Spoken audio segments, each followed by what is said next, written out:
time to change. Cool, cool buttons, I was going to say. Now that's art. Yeah. I've been traveling quite a bit right before the election, and when I wear this on the airplane, I get real good looks and real bad looks. Yeah, I'll bet you do. You're making a stand, aren't you? Yeah, no, got to. And your name is Gary Irby. Irby, yeah. And you're local, right? Right. D.C., Washington. Yeah, live right outside in Maryland. Tacoma Park, that area? Adelphi. Adelphi, near College Park. Right, yeah. I know the area very well. Yeah, my daughter's in school in College Park. Right. You've got some interesting work. I want to point this one out in particular is what stood out in my mind today, the Washington Monument. It's an interesting piece. What is the statement being made here? Well, this is how I feel we treated the American Indian, or Native Americans. Yeah. And I'm part Cherokee, so I'm a little touchy about all that. And we're still treating them poorly. And the arrows represent the Native Americans, and the red, white, and blue represents the United States' approach to them. Yeah. And these Band-Aids kind of talk about the fixing we've tried to do, or the reservations and so forth that are such a mess. We've tried to fix their lives up, and we haven't done much of a good job of that. I see. So this is what the Native Americans could do or should do to the monument? Is that how you feel? Well, no, this is just symbolic. It's to remind us of what we should do to help their situation.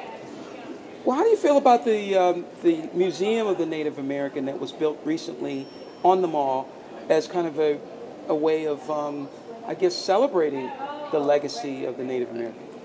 Well, I think it's a little too little too late, so to speak. Yeah. You know, they should have had the first monument on the mall. Okay. Oh, It's their really? land that we're building. That's true. You know, it's funny because most people we don't really think about that anymore. Yeah. No, I know what you mean, though. So this is your way of paying homage Right. to what is a forgotten legacy, Yeah. so to speak. Definitely. Okay. And Well, this one arrow down here is yellow, you know, it's different than the rest. Mhm. That has to do with our shipping them blankets with smallpox on them. oh, I didn't know And, that. that was the first chemical warfare problem that was involved in the war in the world. Oh, that's verified. I didn't know about that. That's very interesting. So this is, you know, I used to hunt arrowheads and find arrowheads, and I have a collection, and this is just part of my Cherokee background. So I'll bet you've got quite a basement. I mean, you probably got a lot of things saved up. I got more things than you know. One friend told me I had one of everything in the world, and I had seconds in the basement. But I don't think I have that yet. Well, here's evidence that you might be close. Yes. But like most of my pieces, I just walk around the yard and the house and pick up pieces of stuff I've collected and put it together, and then instead of junk, it's art. Mm-hmm. And then it might go back and be junk later. But It's right a now, sellable art, though. you want to buy this? Okay, but I'm asking you, besides me, Yeah. do you have any other prospects right now? No, I don't really make this kind of art to sell. Mm-hmm. I make it to make statements. If I'm Okay. going to sell something, I make pottery, I see. and that sells. That sounds better. Because people can put soup in it and eat it. That's right. It's more Can't- practical. Can't eat out of this at all. Well, let's take a look at some of your other work that you have here. Okay. This is interesting. It's now. Did you take everything that was left in your closet and just put it all together as like a? Part of this is collected from, I live on Paint Branch.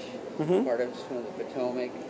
My friends Howard and Mary McCoy live on the Chester River, collect things from there, and the beach. We camp out every year. A group of families meet at the beach, and this piece here is actually from the beach. It's a part of an old campfire thing. So I just collect them and add things to them. Now, what's the theme, though? I mean, if you had to, Well, there is a name for it, right? There is a name for it. Okay, but what's it mean? The name is World War IV weapons. Really? And it comes from a statement by Albert Einstein. He said something about, someone asked him what he thought about World War III, and he said, I'm not sure about World War III, but World War IV will be fought with sticks and stones. Aha! So this is my sticks and stones. Oh, okay. This is starting to make sense to me now. Sometimes they do, even to me. But I still think you looked for every piece of scrap that you could find in your... There is no scrap to me. It's just waiting to be art. Yeah, I got you. Now, this is interesting. It's just that I don't know what kind of furniture would go with this. No. You'd have to be in your cave without any furniture, I think. Just some old bear skins and cow hides, things like that. Now, do you live out in the sort of the rural areas, or you live near the city? Well, I live in suburbia, but I live on a property that's all wooded. It has streams on 3 sides of it, and it's all in the woods, and it's like a little bit of heaven. And then to get in, when I get to the end of the driveway, there's all this traffic, and I'm lost again. I know what you mean. So this is kind of a statement about, you know, the previous life and simplicity and life before the cell phone and the internet. Or life after. The way it's going to return. When there's no electricity. The full circle. Yeah. When this machine here won't work anymore because God forbid. To the electricity. I know. What would Steve Jobs do if this machine didn't work anymore? What would I do if this machine didn't work? Who would survive without that? Yeah, but I know what you mean. This is where it all started. You know, it all started with tools, basic tools, right? Right. And what you've done is you made a whole clothesline of instruments. You know, they're the tools we'll probably end up using, like the tools we started with, come full circle.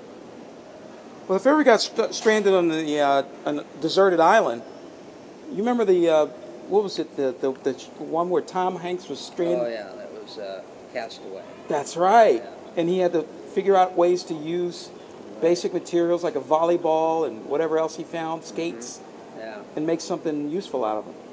There was another one before that called Swept Away. Yeah. It was about a man and a woman that got stranded. Had different problems. Yeah. Tom Hanks. Well, this is very interesting. And it must have taken a lot of thought and work because the engineering behind it is pretty extensive also. Well, remember, I didn't put it up. My wife and my friend put it up. So my engineering wasn't as sound as it could have been. They had to nail things to hold them up. So it was your concept, but they had to execute. They had to put everything together. Okay. I was out of town. Well, I assume that you don't have a kit for this, so they had to figure out how to do this. I had a rough pencil drawing. So this is what it should look like when it's done. Sounds like a good wife. They did an excellent job. Yes, she is a good wife. In fact, I had another name for this that she nixed right off the bat.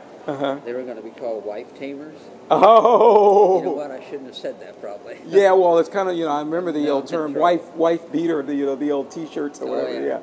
Yeah. But then this is very interesting. And here at 1050 Connecticut Avenue in a very contemporary-looking office building, it's quite a contrast. Right. You know? That's the only kind of furniture you could have to go with this when you ask about furniture. Yeah. You have a completely modern setting with one really rough object like this. I could see this. I just need to have a lot of room. A lot of room to put something like this in. It's very controversial, and, you know, I'm sure that there's some veiled eroticism in here somewhere.